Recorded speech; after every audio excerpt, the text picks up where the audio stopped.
resume our study of Bill S10, an act to amend the Controlled Drugs and Substances Act and to make related and consequential amendments to other acts. And for our second panel this evening, we are really delighted to have with us from the Canadian Students for Sensible Drug Policy, Ms. Tara Lyons, who's the Executive Director, and speaking as an individual, Ms. Tracey Anderson. We thank you both very much for being here. I know you're going to bring slightly different perspectives, both of which will be of great value to us. And I think you are aware of how we handle things around here. We ask you to make a statement, and then we will get to ask you questions. Is this the first time you've appeared before parliamentary committees? I've been before Parliament once for C15. Okay, well, we don't bite. So. Oh, good.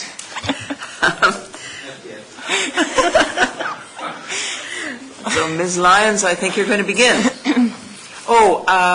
Il paraît qu'il faut que je fasse un petit test. Apparently, I should conduct a test to ensure that the interpretation can be heard. Are you able to hear the interpretation? You're not able to hear the interpretation? You can turn on your... Thank you very much. We thank you very much for this opportunity to present to you today about Bill S10. And as Madam Chair said, I'm speaking on behalf of the Canadian Students for Sensible Drug Policy. And I've been told repeatedly to speak slowly. So if I go too fast, please let me know.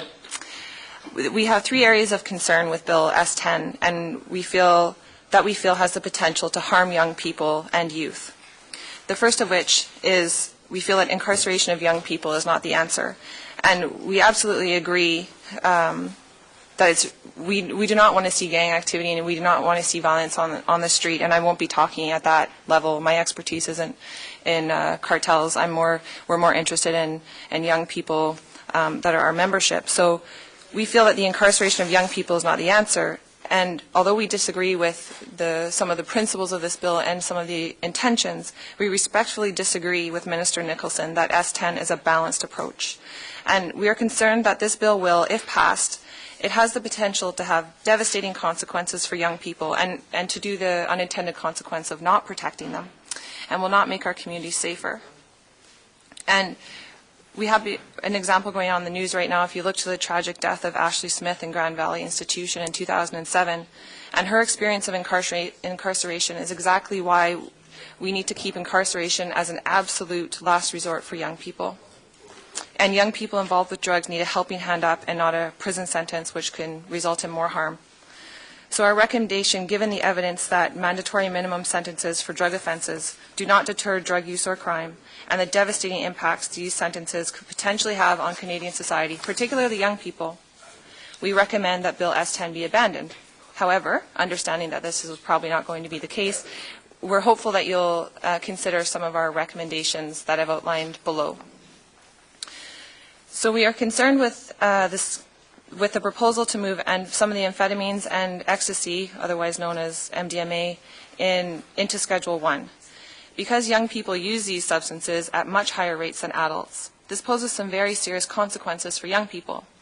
Possession of one pill, and we've heard this at committee sort of repeatedly, and it was again today, possession of one pill will result in 7 years in jail and possible life sentences if you share these pills with your friends.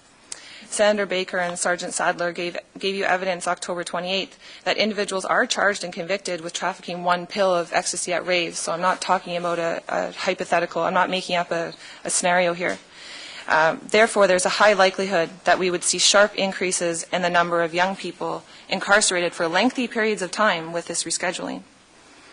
I would like to draw your attention to a study that David Nutt and his colleagues just published in The Lancet, which I believe has been distributed to you. They found that alcohol causes the greatest harm to society and had an overall harm score of 72 out of 100, whereas ecstasy had an overall harm score of 9 out of 100 and came in well behind tobacco and other drugs. The Canadian Addiction Survey found similar results in Canada, and you're familiar with those, I'm sure, as well. Therefore, at this time, we recommend that the amphetamines listed and ecstasy not be moved to Schedule 1. Instead, we suggest a review of Canada's drug classification system, including alcohol and prescription meds, because we feel these are too often left out of these discussions. And so we suggest a review of the drug classification system to guide future rescheduling in order to gain a better understanding of the actual harms related to substance misuse and to prevent these unintended consequences. The third point is that Bill S10 contains several aggravating factors which automatically increase the minimum sentence for the individual charged. We're especially concerned with Section 1A2C, and this is the one that reads, the person used the services of a person under the age of 18, as well as Section 1A2A, where an individual receives a mandatory minimum of 2 years if the offense was committed on or near a school. And this section's been talked about a lot at the committee so far. Clearly, these clauses were added with the intent to protect youth, but the dangerously vague language in this bill means that youth may be unintentionally harmed. In the case of Section 1A2C, an 18-year-old who gives her 17-year-old a pill could end up in jail for 2 years. And in Section 1A2A, if it's a place frequented by young people, like the rave that we've heard people do get convictions in that situation, then it is more likely that it is the young people who will be doing time under mandatory minimum sentences and are already overcrowded jails and prisons. It's really important for you to understand that it's often young people sharing drugs with other young people. A recent study by the Queensland Alcohol and Drug Education Centre of over 6,000 young people between the ages of 18 and 23 found that access to ecstasy was strongly linked to groups of friends. They had a situation where, one person would go and buy, say, 5 pills to distribute to their friends at the party.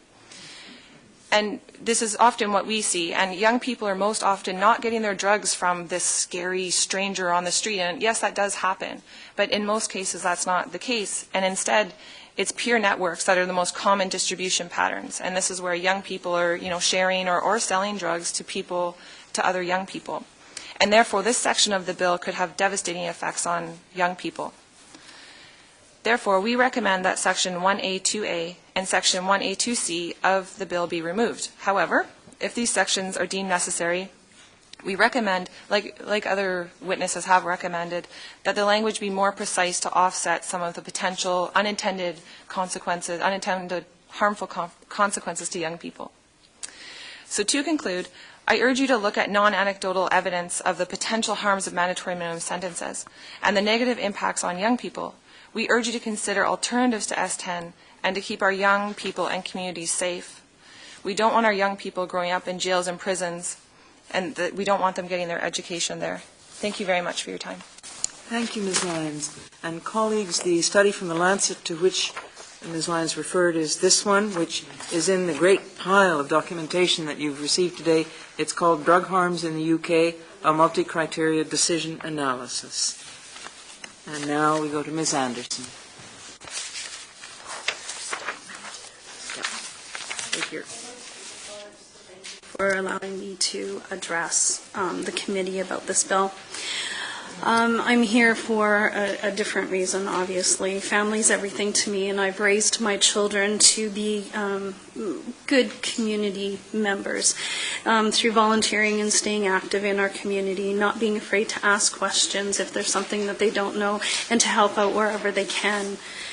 So when my daughter Chelsea died last year on July 8th, of a drug overdose, it was very, sorry. It was a shock to our family. Take your time, Ms. Anderson. I practiced this and it was great. So Chelsea was a slight girl. She was very small, but she had a huge heart and she was not afraid to show it, and she genuinely loved everybody she met. She was extremely outgoing. I'm not going to tell you she was perfect, because she was your typical teenager that was rebellious.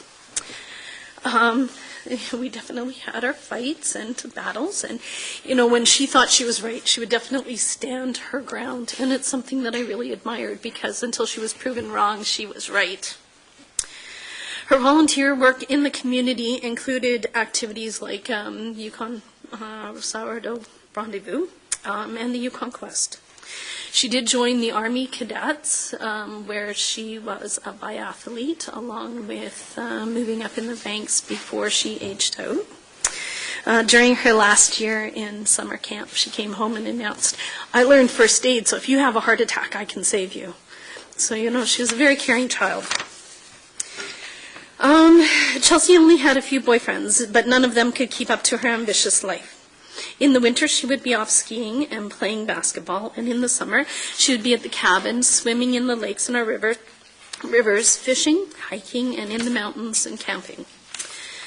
In school, Chelsea would help in Room 1, which is a special needs class, and this was an after-school curriculum where she would help these students with their homework. One thing about Chelsea is that if she's seen these students on the street or in the school ground, she would never back away or shy away like most teenagers. She would go up, and she considered them peers and not different in any sense. Chelsea's friends still do come today to visit me, and we talk about what's going on in their lives, and one of her best friends is getting married this year.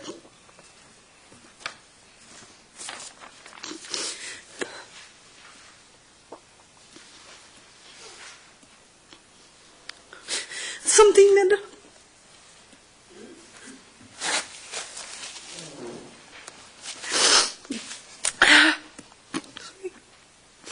as a mother, I'm not going to be able to see her get married. Okay, so how this all came about with my daughter. In grade 10, she started working at a hardware store. She enjoyed that work very much. She decided that she was going to move out, and of course that's against my wishes because I don't want any of my children to leave the house. She moved out. She did keep up with her studies in school. It was fabulous. She was able to pay her rent, and she did very well. She changed her job shortly after and started working in a grocery store where she had met a young man and started seeing him. About a few months before she passed away, I started noticing changes in her, being low self-esteem, things like that. Not exactly sure what was going on. So one of the things that I found out probably 6 months before she passed away was that the boy that she was seeing was actually 30. She was 17. I did not know his age. He didn't look that old. He looked like a young fellow. So when I found this out, the family and I started taking steps to get her out of that situation. We knew that there would be a problem. So I had made arrangements with her older brother to send her to BC to do a 3-week camping trip, and she had died 2 weeks before that happened. So I guess the hardest part was when the police came to the door and said that she was gone.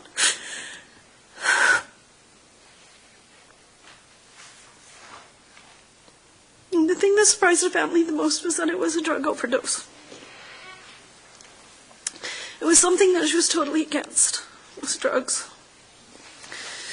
From what I understand from the police and from the coroner is that Chelsea might have tried drugs once or twice prior, so this was a very new thing.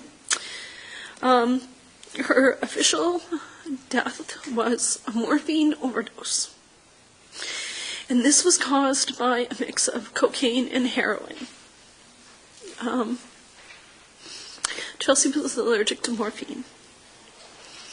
After taking this particular drug, she was tired and went to bed. From what I understand from the reports is that her boyfriend went to bed shortly after that, and she was breathing funny. He put her on the floor because he wanted to sleep. That's where she died.